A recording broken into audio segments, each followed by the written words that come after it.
If you just hex the Earthshaker, he can't force staff him. So. Not bad to have against the Gyro as well. He still has that 10-second BKB. If you can catch him with a hex before he gets off that magic immunity, makes shutting him down a lot easier.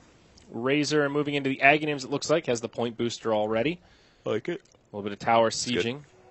I like it versus Anti-Mage too. Lower his armor. He's a little bit weak to physical, and he doesn't have that many agility items, so his armor is actually not that high right now. Yeah, reduces the strike interval as well, so it does stack up the minus armor a little more. And quickly. better for pushing, so hits buildings. All very good things for it, especially since they do plan to siege their opponents soon. Since they do have the gold advantage and they have all their core items. Yeah. Medallion Phoenix. Ooh, interesting. Yeah, it's all about the siege at this point, and all these new items help do that. I mean, not that Medallion hasn't always been in the game, but it was only recently that you're able to cast it on your allies and eventually upgrade it to a Solar Crest. So it scales a little bit better into the late game. Isn't as big of a waste of an item slot. Yeah.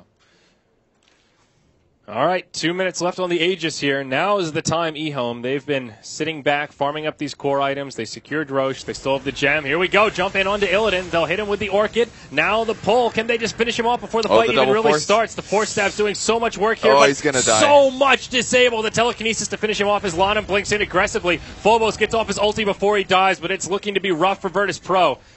They'll lose their Phoenix on the side of eHome, but a 1-for-3 triple kill for CTY. They start sieging this high ground. And he spent everything to buy the HP items to try to survive there, and they almost got it with all the Force Staffs, but Storm just had too much mana there, and they had too many stuns. They even burned the Winter's Curse on it, consistently using it just for a 3-second stun on Anti-Mage. And no buybacks on any of these dead heroes. This is at least one lane of Rax, if not two. eHome may just back out. But and now they're going to have an Ags on a Razor. Anti-Mage still doesn't have his heart. It's so rare that you see an AM with gold disadvantage in a game, but when that does happen, it's just so tough to win. And Gyro is going to take a while to be really a strong carry as well.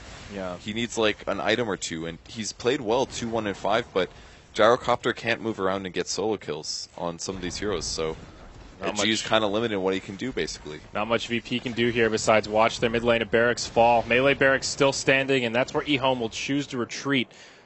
Still a huge siege there, and looking at this gold graph, oh yeah, just a skyrocket in favor of eHome. About 14k net worth, 14k XP. Things looking very rough for Virtus Pro at this point. So there's the Ags on the Razor. I doubt he'll go for a refresher here. He could, though, because you could refresh his BKB.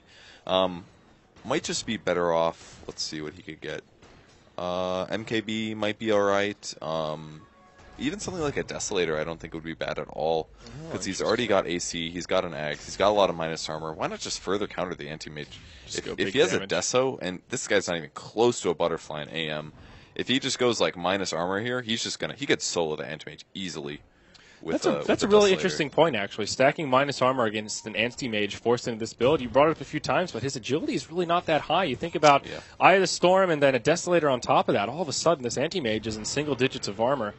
Not so tanky after all. Trying to catch somebody. They have vision. Here we go. Long range zip from CTY. Hops in onto Lil. Self-Yule's there, but they'll use the Winter's Curse again onto Illidan. Static Link taking some of his damage. He will blink back, but CTY on the hunt trying to finish him off. Will be able to do it. Still no buyback for the Anti-Mage. A fast 2-for-0. They also killed the Lina. Now they go on to G. On the bottom side here, Lanham and Phobos just duking it out, and it looks like Lanham may win this battle. Nice blink to the side to juke the Echo, or the Totem rather, but now the Fissure comes out. Doesn't matter. Yang comes in and breaks up that party nice and quick. VP will hang in here till the bitter end, but it feels like a GG could be on the horizon here, Purge. Yeah, the vision advantage versus VP is just too much, in addition to the fact that they have gold advantage. And if VP can't start the fight in a favorable way, there's absolutely no way that they'll win this match. And I just feel like they didn't get enough value out of their Lina this game. It's so tough versus the Storm. And there's been so many games where VP just get last pick stormed. And they're like, oh, we have to play against the Storm now? That's not fun. Yeah. We don't want to do that. And it just forces them into fights they don't want to take. And their support just can't do what they want to. It's tough. Well, great game from eHome. We talked about it. They needed a win in this series to even have a chance at moving up to the top 4. And if they can go 2-0 over Virtus Pro, things are looking really good. That secures them at least 8 points, officially puts them in the top 4 for now, but there's still more games to be played in this group. Vici Gaming, that knocks them down to the bottom. They will be starting in the lower bracket. Yeah, no matter what. Vici Gaming is bottom. So Empire could still knock out Virtus Pro or tie with them if they win. If they 2-0 their last set of the day versus VP, they would be both tied at 9. and whoever wins the tiebreaker, which is based on the teams below them's victory history, Yep. then they could go ahead. So this is really scary for VP. They need to get 1 point here. Otherwise, they don't necessarily get top 4. It's all depending on who Empire plays, though. Yeah. Let me take a look at that, because that's actually It's hot 6, so there's a good they chance could do Empire that. could 2-0. Definitely could do that. So VP's got to be a little worried here. All right, a lot on the line coming into our final game of this cast. Thank you for joining us, folks. I'm Ziori, he's Purge. Stick around because Game 2 of eHome versus Virtus Pro is coming up next.